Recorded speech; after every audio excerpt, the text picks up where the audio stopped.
स्वागत आहे तुमचं विदर्भ रेसिपीमध्ये. तर आजची आपली रेसिपी आहे कुरकुरीत असे बेसनाचे शेव. छान असे कुरकुरीत शेव मी कशा पद्धतीने बनवते ते तुमच्याशी शेअर करते. सर्वात आधी मी इथे एका वाटीमध्ये 2 चम्मच जिरं आणि त्यामध्ये 2 चम्मच ओवा,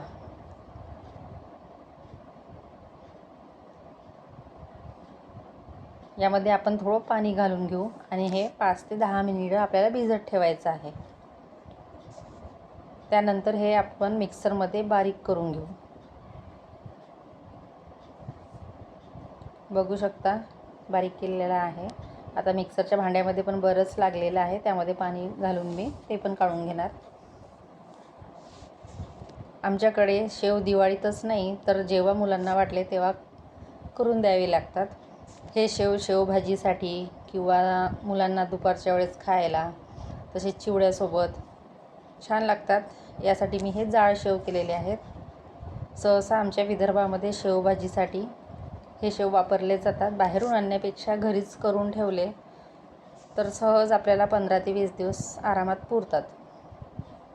त्यानंतर इथे मी 2 ग्लास बेसन घेतलेलं आहे. त्यामध्ये कांदा, लसूण मसाला, तिखट, हळद, शेवभाजीसाठी थोडी तिखटच शेव पाहिजे असते.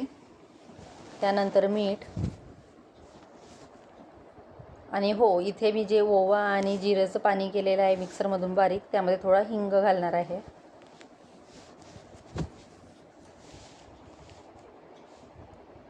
तुम्ही अख्खं जिरं किंवा ओवा घालू शकता, पण त्यापेक्षा असं बारीक करून जर ते पाणी घातलं तर छान अशी टेस्ट येते शेवला. त्यानंतर इथे मी 1 चम्मच तांदळाचं पीठ पण वापरलेलं आहे. आता हे पाणी आपण चाळणीने चाळून घेऊ.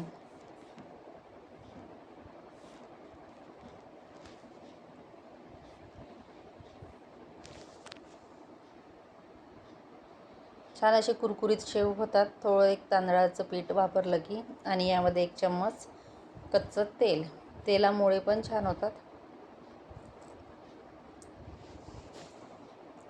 आता हे सर्व आपण मिक्स करून घेऊ, म्हणजे सगळीकडे हा मसाला मिक्स होईल. त्यानंतर थोडं पाणी घालून आपल्याला बेसन छान असं मळून घ्यायचं आहे.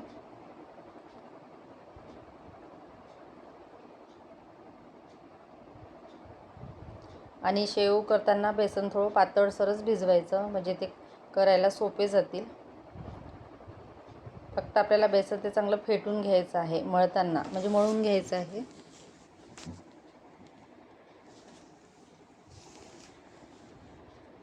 जास्त जर घट्ट भिजवलं तर शेव एकदम असे कडक होतात, जसे कुरकुरीत व्हायला पाहिजे. आता हे 5 ते 10 मिनटं असं व्यवस्थित मळून घ्यायचं. यासाठी मी हातावर थोडं पाणी घेऊन ते मळून घेते.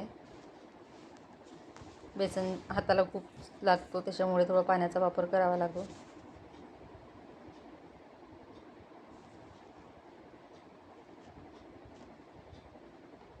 आता आपलं बेसन व्यवस्थित असं मळून झालेलं आहे. आता 5 ते 10 मिनटं आपल्याला ठेवायचं आहे.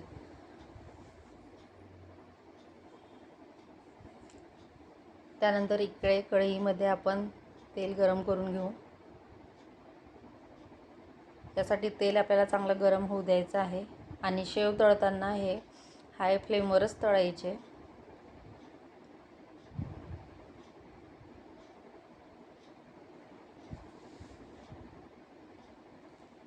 आता ते साच्यामध्ये व्यवस्थित भरून घेऊ.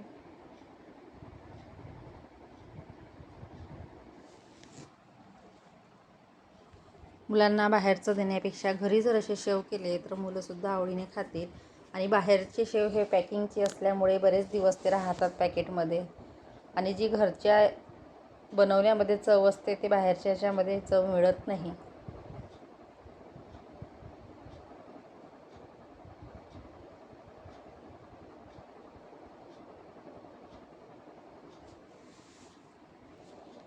बघू शकता आपले शेव मस्त असे तळून झालेले आहे. थोडे मी लालसरच होऊ दिलेले. परत एकदा आपण तळून घेऊ.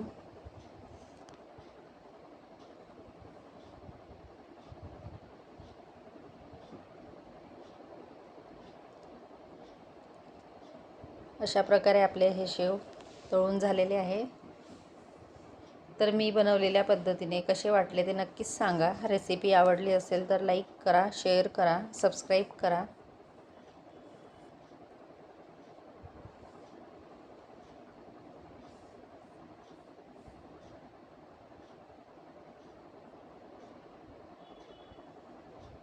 हे शेव आपण उसळसोबत पण छान लागतात.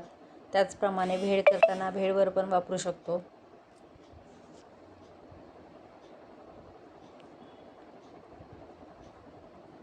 बघू शकता आपले सर्व शेव तळून झालेले आहे. या मग सर्वांनी शेव खायला. Bye bye.